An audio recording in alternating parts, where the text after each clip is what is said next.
حي على الصلاة والحمد لله كثيرا حي على الصلاة بكرة وأصيلا حي على الفلاح وصلى الله على سيدنا محمد الله أكبر الله أكبر وسلم تسليما كثيرا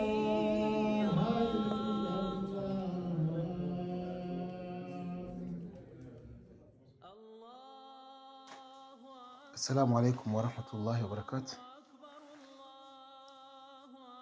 بسم الله الرحمن الرحيم. أيها الإخوة، عيدكم مبارك وتقبل الله منا ومنكم صالح الأعمال. mufashe umwanya muto kugira ngo nifurize abayisilamu aho bari hose muri rusange ndetse n'abayisilamu hano muri Europe, Amerika na Canada n'ahandi hose duhuriye muri dufatanye. Mfashe umwanya kugira ngo mbifurize umunsi mukuru mwiza wa Eid al-Fitr. Eid al-Fitr ni umwe mu minsi mikuru twemererwa muri Islam kwizihiza, kimwe na Eid al-Adha twizihiza nyuma y'imihango ya Hijja ndetse n'iyo mu Juma, umunsi mukuru wa buri cyumweru. Eid al-Fitr tuyizihiza nyuma yo kurangiza igisibo gitagatifu cya Ramadani. Mboneyeho gusaba Allah subhanahu wa ta'ala yuko nk'uko yadushoboje gusiba iyi Ramadani, yuko aratwakirira ibikorwa byiza bitandukanye twabashije gukora muri ukwezi gutagatifu kwa Ramadani. Nanamusaba mwinginga yuko twasohoka muri iki gisibo twarageze kuri ya nivo cyangwa se rwa rwego yadusabye kugeraho ubwo yadutegekaga gusiba igisibo, ari rwo rwa takwa. Takwa bisobanuye gutinya Allah subhanahu wa ta'ala bikwiye, tumugandukira dukora ibyo yategetse, tugendera kure ibyo yabujije, kandi tukabikora ntawe twereka, nta wundi dushaka dushima, ahubwo tukabikora kubera we wenyine Allah subhanahu wa ta'ala. Twashimira abavandimwe dukomeje gushyira hamwe muri iki gikorwa cyo kubaka umma wacu wa Kisilamu muri ibi bihugu. Intambara ikomeye, ariko gushyira hamwe, ubwitange bwa buri wese, iniya nziza mufite bituma hari aho tumaze kugera. By'umwihariko ndashimira buri wese witanze kugira ngo gahunda twari twarapanze muri ukwezi kwa Ramadani zigende neza, mpereye abaduhagarariye umubwirizabutumwa cyangwa se dawa aribo bashehe bacu, inyigisho batugejejeho, amawaidha, imihadara. Nshimira abavandimwe bayoboye ibihagararo, yaba tarawe za buri munsi, yaba qiyamu layli cyangwa tahajjudi z'iminsi 10 ya nyuma. Nshimira abavandimwe bitanze kugira ngo tubashe gushyira mu ngiro gahunda dukora buri mwaka muri Ramadani twita iftar saim, gutanga cyangwa se kugaburira uwafunze. Ndasaba Allah ko buri wese wagize icyo atanga kugira ngo iryo funguro riboneke, yuko Allah asubizaho aho yakuye, kubera ko nta handi twavanye budget kugira ngo dusangire ifunguro ry'ifutari twakira abantu barenze 200 buri wa gatandatu. Ibyo byose ndetse n'iniya nziza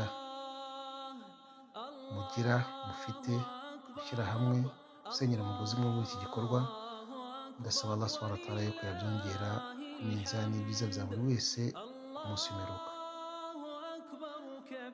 Arangiza nongera kwifuriza kuzagira umunsi mukuru mwiza wa Eid al-Fitr, kandi batangariza ko Eid al-Fitr tuzarisenga wa gatatu saa 2:30 kuri marikazi yacu, ndetse nyuma y'iswara nk'uko bisanzwe tuzagira ubusabane ndetse no gusangira ifunguro ry'Eid. Shukran wa Eidukum Mubarak.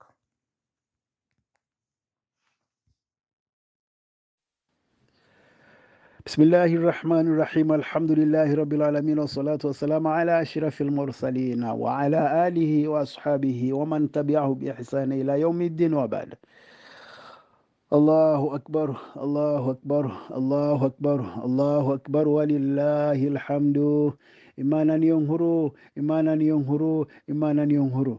tubanje gushimira Allah subhanahu wa ta'ala, dusabira amahoro n'imigisha intoreye Mustafa Muhammad sallallahu alaihi wasallam hamwe n'abiwe n'abamukurikiye n'abazamukurikira kuzageza ku munsi w'imperuka. Dusaba Allah subhanahu wa ta'ala ko mbabaze nimuhweze ko natwe yazadushyira muri abo ngabo. Takabbalallahu minna wa minkum. Imana itwakirire namwe kandi ibakirire inshallah. Bavandimwe b'Islam, Allah subhanahu wa ta'ala aravuze muri Quran hagati agira ati: يا أيها الذين آمنوا كتب عليكم الصيام كما كتب على الذين من قبلكم لعلكم تتقون. الله yaravuze ati yahamagaye abemera agira ati yemwe abemera. Aho ngaho murumva ko yaratoranyije mu bagaragu be, yaravuze ati yemwe abemera, kutiba alaykum siyam, mwategetswe gusiba, kama kutiba ala alladhina min qablikum, nkuko byategetswe ababanjirije, la'allakum tattaquna, wenda mwarushaho kugandukira Uwiteka Allah subhanahu wa ta'ala. Allahu akbar Allahu akbar Allahu akbar walillahi alhamd. Kuri uyu mugoroba rero, kuri uyu mugoroba nibwo tumaze gutangarizwa ko iminsi yo gusiburuka igeze. Ayaman ma'adudati, gusiba ni ukuvuga ngo swaumu ni ayaman ma'adudati, ni iminsi baziba 29 cyangwa se ikaba 30. Iyo minsi rero turayigejeje, alhamdulillahi rabbil alamin, no gushimira Uwiteka Allah subhanahu wa ta'ala.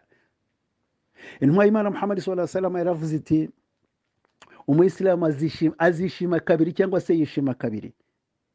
Inshuro ya mbere mu kwishima, yishima iyo asiburutse. Yasiburutse no kuvuga ngo yishima kuri uriya munsi w'Eid.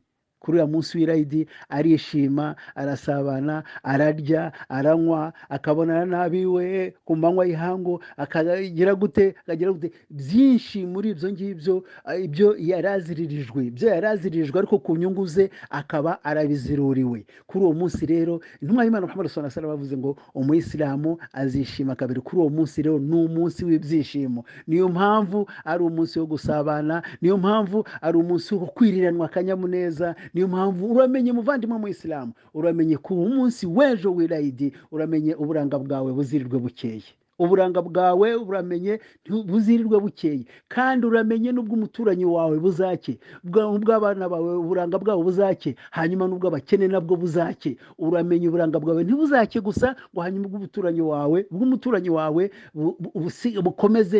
bukomeze buzingame. Uko wishimye n'umuturanyi wawe n'umuvandimwe n'iki bose bazishime. Ku munsi rero nk'uko intumwa y'Imana Muhammad sallallahu alaihi wasallam yavuze ko umuyisilamu azishima kabiri, gusiburuka kwe biramushimisha. Hanyuma umunsi wa kabiri w'ibyishimo bye ni ukuzishima ahuye n'umuremyi we, ahuye na Allah subhanahu wa ta'ala, amuhemberera ibihembo by'uko yasibye.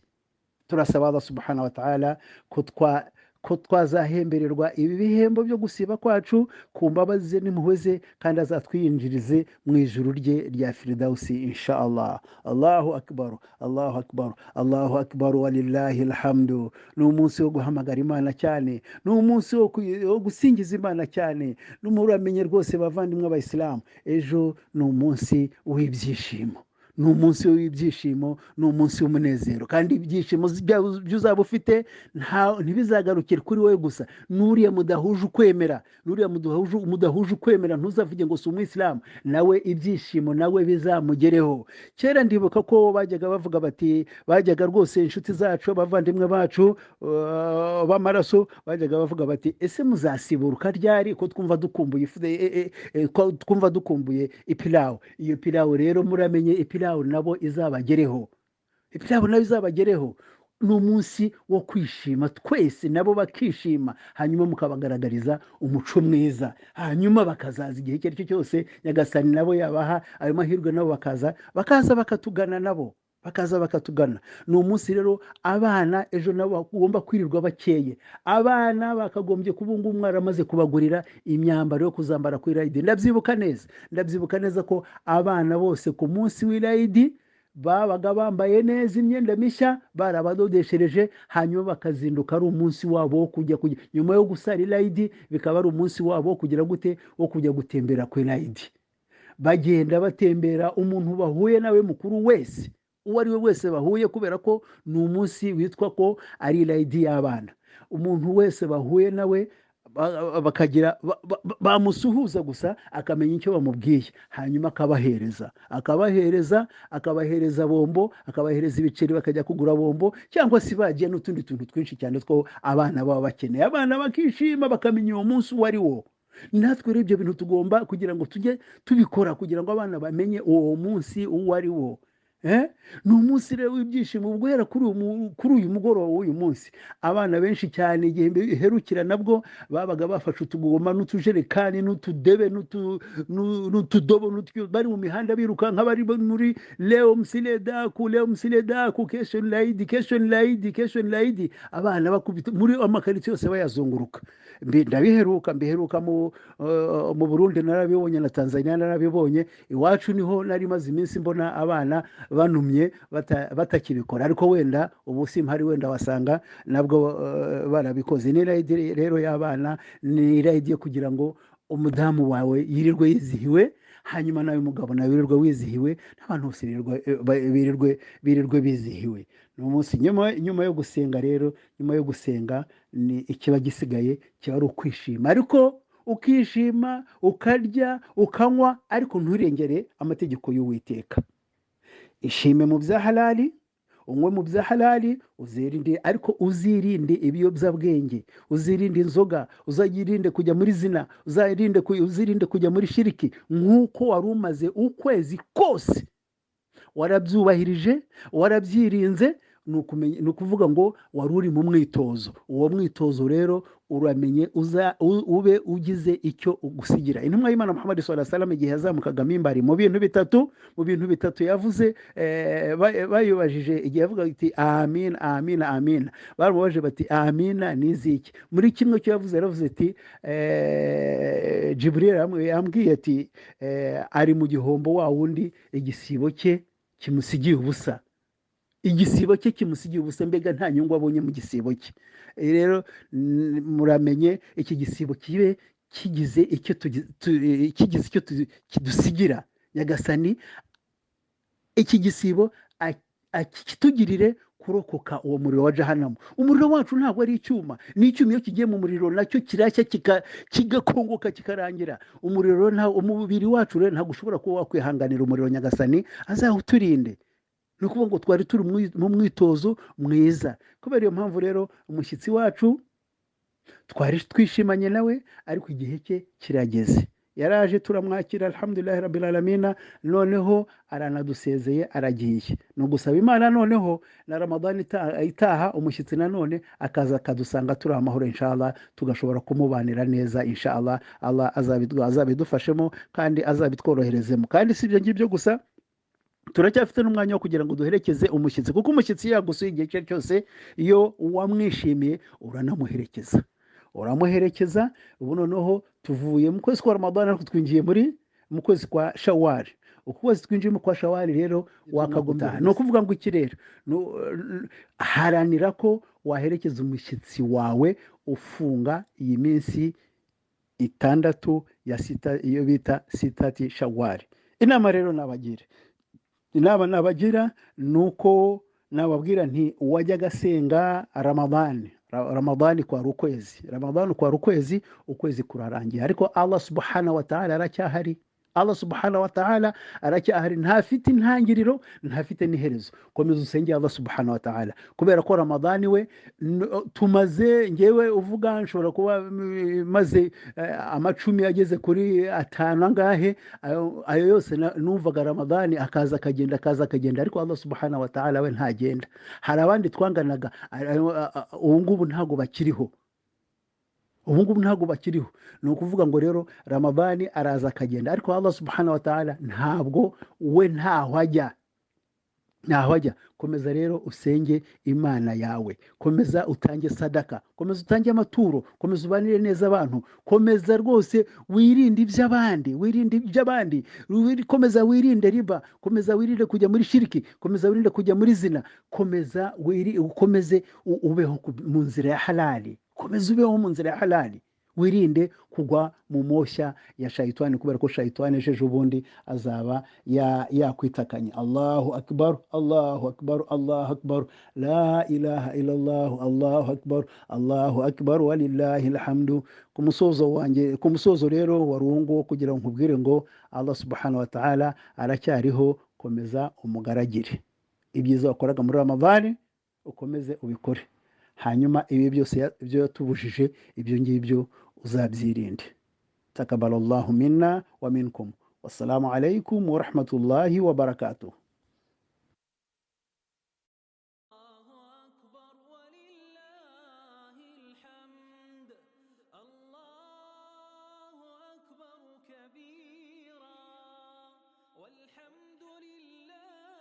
الحمد لله الذي أنعم علينا بنعمة الإسلام وكفى بها نعمة، والصلاة والسلام على رسول الله صلى الله عليه وسلم، وبعد.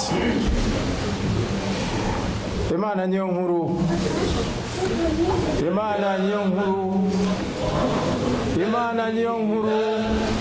mu bihe byose, ibihe byiza, ibihe by'amakuba. Twebwe abantu bose bemera Imana basingiza Imana igihe cyose. Iyo afite ibyishimo avuga Allahu akbar, iyo nanone yahuye n'ikibazo akavuga ati, agatakambira Imana, akayihamagara akavuga ya Allah, ayihamagara kwa ngo imutabare.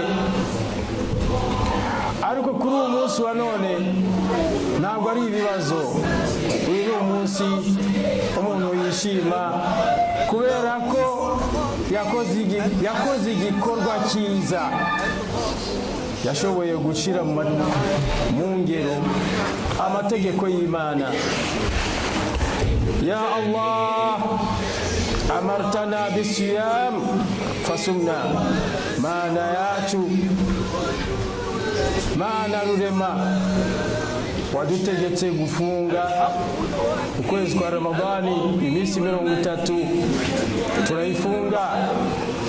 wa amartana bis-salah udutegeka gusenga amasengesho atanu buri munsi farad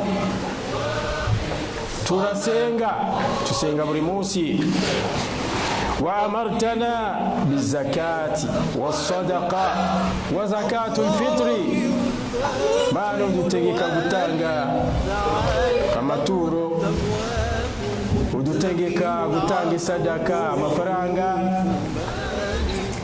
zakatul fitri ibiryo amafaranga byose bana twarabikoze كاد الإيمان أن يعمل العجائب عاش المؤمنون في شهر رمضان المبارك كالملائكة الملائكة هم لا يعصون الله بما أمرهم لكن نحن كالبشر نقوم نعمل بما أمرنا الله سبحانه وتعالى ولكن بالنقصان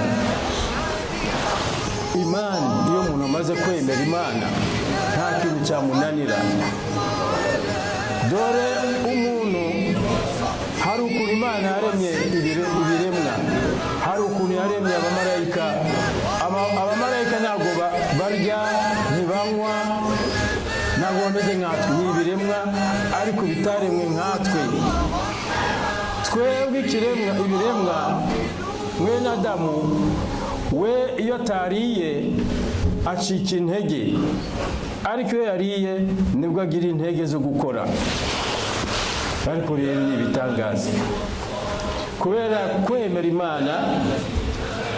kwemera imana umuntu akarangiza iminsi 30 atarya atanywa yibuza n'ibyo akunda byose kandi akabishobora kubera iki kubera gutinya imana kubera kumva ko imana niyo yamuremye ko agomba gukora byose ashimisha Uwiteka nk'uko n'imana idufasha mu buzima bwacu bwa buri munsi hadha yawmul eid uyu munsi ni umunsi mukuru yawmul farh was-surur umunsi wo kwishima ليس فرحا بالطعام والشراب واللباس فحسب والراحة إنما هو بنعمة التوفيق والعون الإلهي لنا ويموسي tuvuye mu gisibo umunsi w'irayidi Eid al-Fitr ntabwo ari ukuvuga ngo icyo dushize imbere ni ukurya ni ukunywa ni ukwambara neza ni ukwishimisha oya icy'ingenzi kuri uyu munsi wa none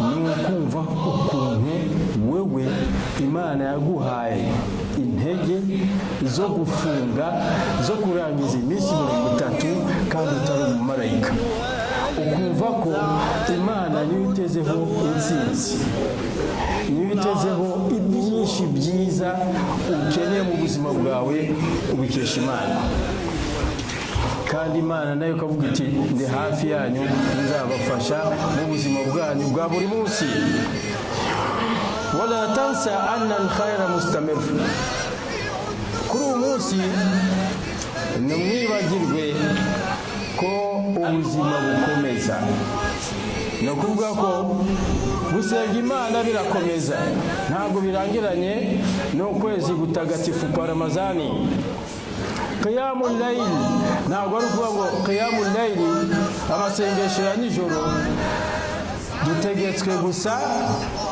ko mu kwezi kwa Ramadani oya qiyamul layl ni amasengesho Imana ikunda iyo ufite ikibazo aho kujya gushakisha umuvandimwe ujya wowe mu mwanya ufata umwanya nubwo wafata iminota ibiri uvuga ukuntu Imana idukunda ukajya ku ruhande ukajya nka hariya ku nguni ugasingiza Imana ugasenga raka ebyiri noneho ugasaba Imana icyo ushaka nimba ushaka ibyiza ukabisaba Imana, nimba uri mu bibazo ugasaba Imana ko yagukiza ibibazo urimo. Qiyamul layli ni ingenzi. Wa tilawatul Qur'an, no gusoma Qur'ani ntabwo ari mwezi Ramazani gusa mu gisibo. Qur'ani ni uguhozaho, nibwo ubuzima bwacu bwa buri munsi. Wal fara'id, no gusenga gatanu ku munsi. Dusenga muri Ramazani, tukanasenga mu yindi minsi, na sunna nazo tukazisenga, tugafunga na sunna sita Shawwal. Ubu ngubu nayo kuva ejo umuntu yatangira agafunga, ugafunga umunsi ukarya undi, cyangwa se ugafunga iminsi 6 yose icyarimwe.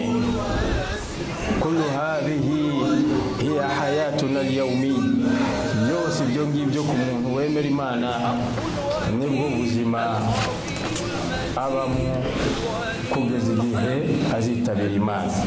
Wasari'u ila maghfirati min rabbikum, Imana iti ntabwo gusaba imbabazi biri mu gihe usibye muri uko kwezi kwa Ramadani kurangiye. Wasari'u ila maghfirati min rabbikum, ngo mugire vuba vuba abemera Imana, ntuzajye utinda. Iyo wakoze ikosa runaka cyangwa se nta n'ikosa wakosheje, nta nubwo uzi ko hari ikosa wakosheje, noneho ugahozaho nk'uko intumwa Muhammad sallallahu alaihi wasallam yasabaga Imana imbabazi inshuro 70 ku munsi, kandi nta kosa yakosheje. Natwe rero ni uguhozaho ugasaba Imana imbabazi kugira ngo umutima wawe ube uri tayari, uri tayari mu kuhabwa ibyiza Imana yaguteganirije. Nko kwinjira mu ijuru, umutima ugomba kuba usukuye. Umutima usukurwa gute? Usukurwa no kuvuga Imana astaghfirullah, astaghfirullah min kulli dhanbin. Ugasaba Imana mu byaha, mu makosa yose umuntu aba yakosheje. Inna Allaha ghafurur rahim, Imana nitanga imbabazi, nyirimpuhwe, nyirimbabazi ni Imana nizitanga rero nta wundi. Kuri uyu munsi rero n'indi minsi yose ushakisha amagambo meza wabwira umuvandimwe wawe, ntukazajye umubona ukazinga umunwa, cyangwa se ukumva wamureba ukumva ko ari ikibazo kuri wowe, ntiwishime ukabona urishimye kubera ko wabonye kanaka. Oya, ugomba kwishima muri wowe ukamwenyura. Kandi kuri uyu munsi ntabwo ari kuvuga ngo ni ukwishima tukishima mu bintu bibi. Wa ghaddul basar, nk'uko intumwa Muhammad sallallahu alaihi wasallam yatwigishije, tugomba kureba, ariko ukareba ibyo bitabujijwe n'Imana. Ureba ibintu bitabujijwe n'Imana, kuko byose tuzabazwa. وغض البصر عن المحارم وكف اللسان عن المآثم.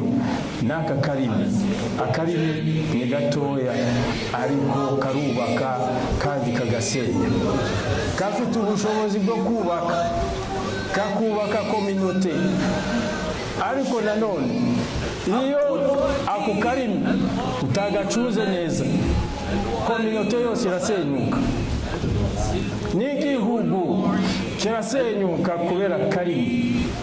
Amagambo mabi, abayisilamu muzajya mwirinda kuvuga amagambo mabi yo guteranya, ahubwo kumva washakisha amagambo meza, nk'uko intumwa yavuze iti kalimatu tayyiba sadaqa. Ijambo ryiza ni nk'aho wahaye umuntu sadaka. abamenyi bakavuga bati ahubwo ijambo ryiza rirusha no gutanga isadaka. Gufasha umuntu amafaranga noneho ukarenzaho ukanamuvuga ko wamufashije, uriya yari ameze nabi ariko ninjye namuhaye na kariya kenda yambaye, noneho yabyumva akumva ahubwo na wa mwenda yawambura ukawujugunya. أحب الأعمال إلى الله عز وجل سرور تدخله على مسلم أو تكشف عنه كربة أو تطرد عنه جوعا أو تقضي عنه دينا.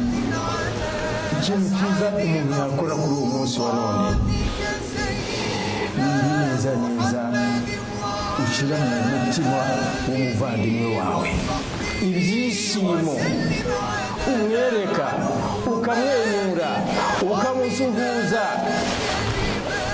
ukamubanza salamu ya Nyagasani, assalamu alaikum wa rahmatullahi wa barakatuh. Nawe bikaba ngombwa ko avuga wa alaikum assalamu wa rahmatullahi wa barakatuh.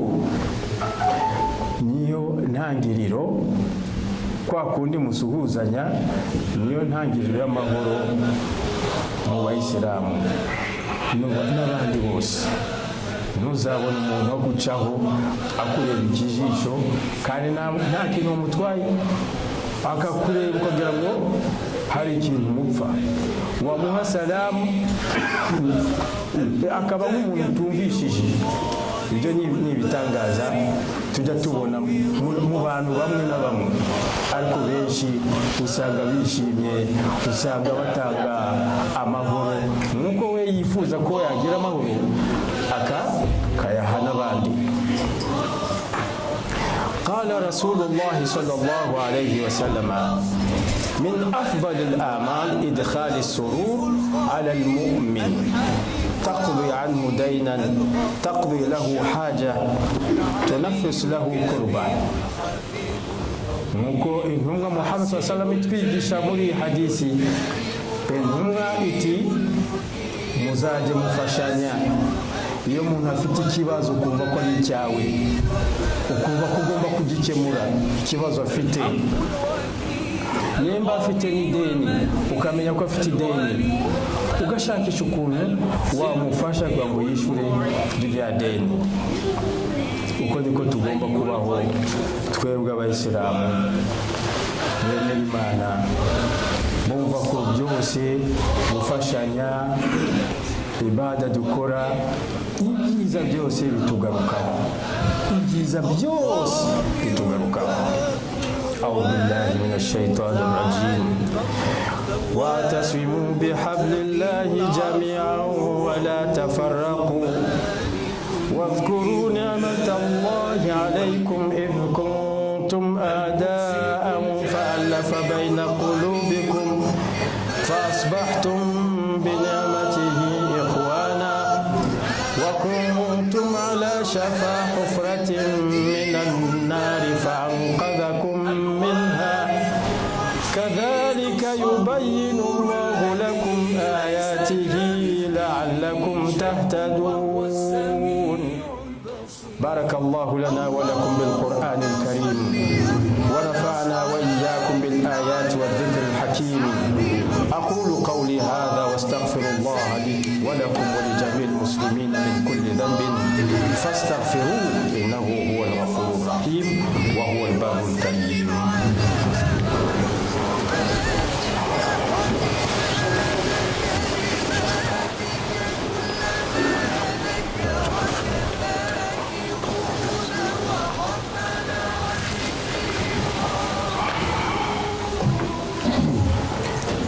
الله أكبر الله أكبر الله أكبر ولله الحمد. نحمده ونشكره ونثني عليه الخير كله ونصلي ونسلم على رسول الله صلى الله عليه وسلم وعلى آله وصحبه وسلم. أيها الإخوة حاسبوا أنفسكم قبل أن يحاسبكم الله واعلموا أنكم بين يدي الله محاسبون ومجزيون. إن الله وملائكته يصلون على النبي يا أيها الذين آمنوا صلوا عليه وسلموا تسليما. اللهم صل على سيدنا محمد وعلى آل سيدنا محمد كما صليت على إبراهيم وعلى آل إبراهيم في العالمين إنك حميد مجيد. اللهم إنا نعوذ بك من علم لا ينفع ومن قلب لا يخشع ومن نفس لا تشبع ومن دعوة لا يستجاب له. اللهم إنا نعوذ بك من زوال نعمتك وتحول عافيتك وفجاءة نقمتك وجميع سخطك يا سميع الدعاء يا سميع الدعاء. اللهم إنا نسألك الهدى والسداد واجعل أعمالنا خالصة لوجهك الكريم. اللهم إنا نعوذ بك من الكفر والنفاق ومن الفسوق والانشقاق ومن الرياء والسمع. وتقبل اللهم قيامنا وصيامنا يا رب العالمين.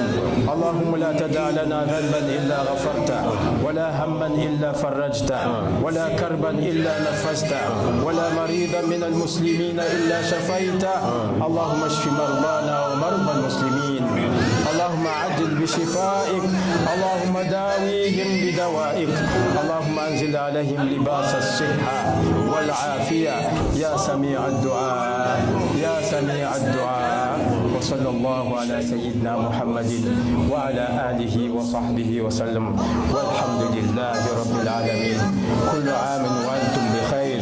مجر مسلميزا ibyiza by'Imana bibagereho mwese uko tumeze uko tungana mutoya umukuru urebe mugenzi wawe umusuhuze n'umutima mwiza umugumbatire rwose mwifurize byiza hano ku isi no ku munsi w'imperuka. Wassalamu alaikum wa rahmatullah.